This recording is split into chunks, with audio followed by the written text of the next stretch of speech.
Good morning students. तो आज हम चल रहे हैं डीके गोयल की लेटेस्ट बुक 2026-27 से क्लास 12 सीबीएसई बोर्ड का अकाउंट्स की बुक वॉल्यूम 2 पार्ट ए।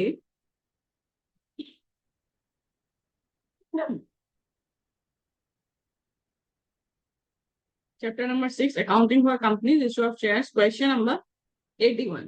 देखो सिंपल क्वेश्चन है। A limited forfeited 800 shares of ₹10 each issued at 20% premium to be paid at the time of allotment for non payment of final call।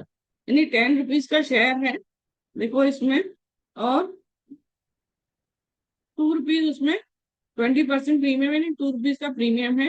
अब 10 rupees में से 8 rupees तो receive हो गए हैं और 2 रुपीज नहीं रिसीव हुए, नॉट रिसीव। तो इसका मतलब कॉल्ड अप तो पूरा है 10 रुपीज।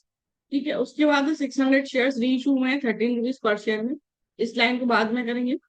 तो सबसे पहले हम फॉरफीचर का एंट्री करते हैं, शेयर कैपिटल अकाउंट डेबिट। तो देखो कितने शेयर फॉरफिट हो रहे हैं, 800। तो कॉल्ड अप वैल्यू क्या है 10, सो 800 इंटू 10 8000। फिर आएगा टू शेयर फॉरफीचर। तो जो अमाउंट मिल चुका है, तो 800 पर 8 रुपीज मिल चुका है, तो 800 इंटू 8 6400। टू कॉस्ट इन एरिया जो अमाउंट नहीं मिला है, तो 2 रुपीज नहीं मिला है, तो 800 इंटू 2, तो 1600 नहीं मिला है, सो 800 शेयर फॉरफिटेड। फिर रीइशू का एंट्री करेंगे। Bank account debit to share capital to securities premium. इसमें रीइशू करने पर लॉस नहीं हुआ है, बल्कि प्रीमियम पर ही रीइशू हुए हैं। तो 600 इंटू 13 रुपीज में रीइशू हो रहा है, 7800। टू शेयर कैपिटल में 600 into 10 6000। To securities premium 3 rupees premium पे हो रहा है, 600 इंटू 3 1800। तो 600 share reissue at the rate ₹13 पर शेयर। फिर हम करेंगे कैपिटल रिजर्व में ट्रांसफर करने का एंट्री। तो share forfeiture account debit to capital reserve, net gain transfer to capital reserve. इसका फॉर्मूला है, देखो अमाउंट फॉरफिटेड 6400, तो ये वाला आएगा 6400। फिर divided by number of shares forfeited 800 multiplied by number of shares reissued 600 whole bracket, then minus loss on reissue of shares that is 0। तो ये सॉल्व करेंगे, डालेगा 4800। So capital reserve is 4800। ठीक है, अब हम करेंगे question number 82। So DK Goyal की लेटेस्ट बुक से हम कर रहे हैं question number 82। So B limited forfeited 500 shares at the rate ₹10 each issued at 20% premium to be paid at the time of allotment for non payment of first call 3 and final call 2। तो वो 10 का share है plus 20% premium है 2 rupees का, तो वो तो मिल गया है, प्रीमियम मिल गया क्योंकि अलॉटमेंट के साथ अलॉटमेंट मिल गया, प्रीमियम मिल गया। तो हम प्रीमियम को फॉरफीचर के एंट्री में इग्नोर करेंगे।